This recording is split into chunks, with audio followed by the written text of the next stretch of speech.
Les relations entre l'Algérie et le Maroc n'ont jamais été fluides. Aujourd'hui, il y a un niveau de crispation qui a été rarement atteint dans les relations entre les deux pays. Alors je sais que le sujet est hautement inflammable, moi je vais essayer de faire un peu de pédagogie, je suis ni pro-marocain ni pro-algérien, même si bien sûr je vais être accusé d'être l'un ou l'autre et que je sais que les insultes vont fleurir, mais j'y suis habitué et cela ne va pas changer ma ligne de conduite. On peut dire que l'établissement de relations diplomatiques entre le Maroc et Israël est venu changer la situation. Pourquoi le Maroc reconnaît Israël, avec lequel il y avait déjà des relations antérieures, c'est qu'ils veulent en échange obtenir de la part des États-Unis la reconnaissance de leur souveraineté sur le Sahara, qui est une cause sacrée, essentielle au Maroc. Donc c'est du non. Je reconnais Israël et tu reconnais que je suis souverain sur le Sahara. Mais il y a aussi l'établissement des relations entre Israël et le Maroc.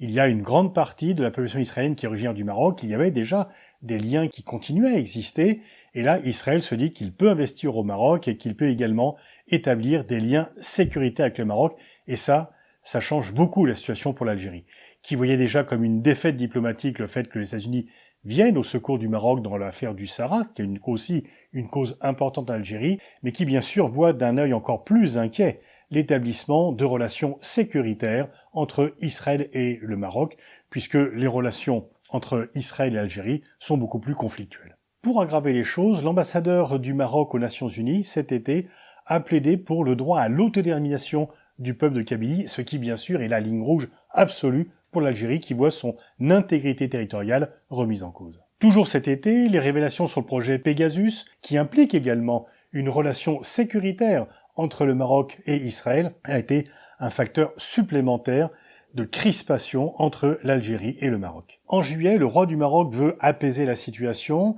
Il évoque la situation de pays jumeaux qui se contemplent pour définir la relation entre le Maroc et l'Algérie, mais le pouvoir algérien ne prend pas la balle au bon. Au mois d'août, le ministre israélien des Affaires étrangères, en visite au Maroc, évoque le jeu trouble que l'Algérie joue avec l'Iran, et cela, bien sûr, fait encore un peu plus monter la tension, parce que cette remarque est jugée comme étant inacceptable par l'Algérie. L'Algérie, à son tour, dénonce un aventurisme dangereux du Maroc. Lorsqu'au mois d'août, des feux viennent ravager la Kabylie, du fait des positions du Maroc et de l'ambassadeur, du fait de soutien supposé au mouvement d'indépendance de la Kabylie, l'Algérie va dire que le Maroc est à l'origine de ces feux de forêt. Et le 24 août, c'est la rupture des relations diplomatiques entre Alger et Rabat, décidée par l'Algérie.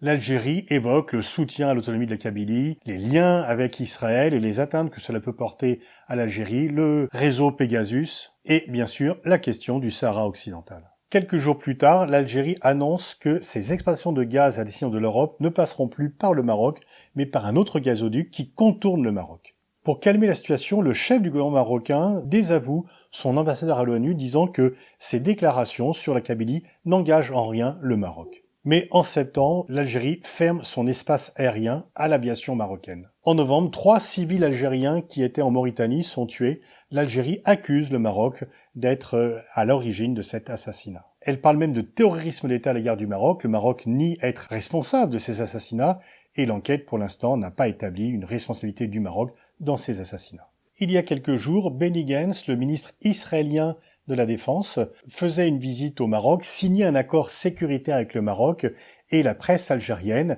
titrait que le Mossad était aux portes de l'Algérie et que l'Algérie était désormais à portée de missiles ou de drones d'Israël à partir du territoire marocain. Il y a donc une montée des tensions et certains même évoquent une éventuelle guerre entre le Maroc et l'Algérie. Alors une guerre serait une défaite pour les deux, personne n'est sûr de gagner la guerre. Certes, les dépenses militaires algériennes sont pratiquement le double des dépenses militaires marocaines, 10 milliards de dollars d'un côté, 6 de l'autre, mais il y a l'appui américain et aussi israélien au Maroc. Personne n'a intérêt à déclencher la guerre parce qu'elle pourrait avoir des conséquences dramatiques pour la région, pour les populations et même pour les régimes qui l'auraient déclaré. Le Maroc dit de son côté que comme le régime algérien est en difficulté sur le plan interne du fait du Irak, eh bien, il prend le Maroc comme bouc émissaire pour masquer ses difficultés. L'Algérie estime que le Maroc profite de l'alliance avec les États-Unis et Israël pour mettre l'Algérie en difficulté. Ce n'est même plus un dialogue de sourds, ce sont des accusations réciproques de pays qui ne veulent plus se parler. Les relations entre l'Algérie et le Maroc, je l'ai dit, n'ont jamais été fluides. Dès les indépendances, l'Algérie se vit comme un pays phare du tiers-monde qui a fait la guerre pour obtenir par force son indépendance. Et elle se fait le champion du tiers-monde et elle est très liée à l'Union soviétique. Le Maroc, de son côté, se veut un pays modéré, proche des Occidentaux, qui a atteint l'indépendance par la négociation et qui n'est pas du tout dans la même problématique. Et donc, pendant toute la guerre froide, il y avait un pays, le Maroc, qui était plus proche des Occidentaux, et un pays, l'Algérie, qui se voulait être le phare du tiers-monde. Ce rôle de pays phare du tiers-monde est terminé depuis que la guerre froide n'existe plus, mais la rivalité entre les deux pays continue, et effectivement, les problèmes intérieurs sont souvent exportés dans l'agressivité par rapport aux voisins. Il y a une recomposition en fait du champ diplomatique. L'Algérie va certainement de nouveau investir très fortement dans les enceintes internationales la cause du Sahara pour retrouver un peu ce rôle de champion du tiers-monde, de champion du droit des peuples à disposer d'eux-mêmes, en accusant le Maroc d'être du côté des Occidentaux et aussi du côté de l'impérialisme qui, selon l'Algérie, le Maroc pratique au Sahara, puisque l'Algérie plaide pour l'indépendance du Sahara, alors que le Maroc estime que c'est une terre marocaine, sous souveraineté marocaine. Le rapprochement avec Israël avait un aspect stratégique qui a certainement été sous-estimé par le Maroc dans ce qu'il pouvait avoir comme répercussion vis-à-vis de l'Algérie. L'Algérie a maintenu des liens puissants avec la Russie après l'implosion de l'Union soviétique. Elle établit des liens aussi très très forts sur le plan économique, mais également sur le plan politique avec la Chine. Et elle a aussi cette relation avec l'Iran, et donc on a un peu l'impression que se reconfigure un camp occidentaux, anti-occidentaux, dans les relations entre l'Algérie et le Maroc.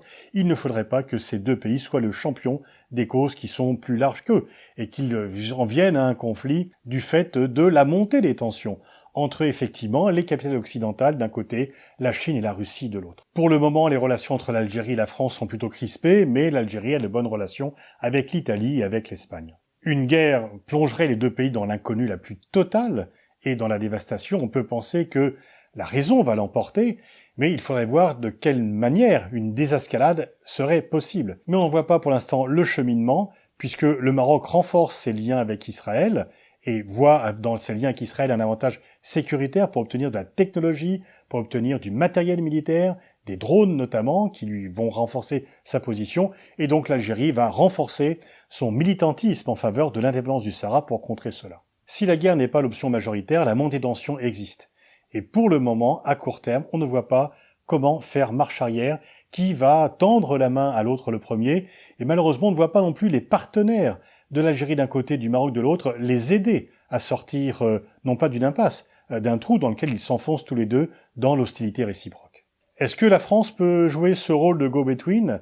Elle y a intérêt, mais c'est finalement entre ces deux pays que les problèmes vont être résolus, donc qui va prendre son bâton de pèlerin ou son téléphone pour le premier faire le geste, qui va peut-être apparaître comme un geste de faiblesse pour son opinion publique, mais qui sera un geste de sagesse en réalité, pour pouvoir améliorer les relations entre ces deux pays dont les deux ont à souffrir de cette dégradation.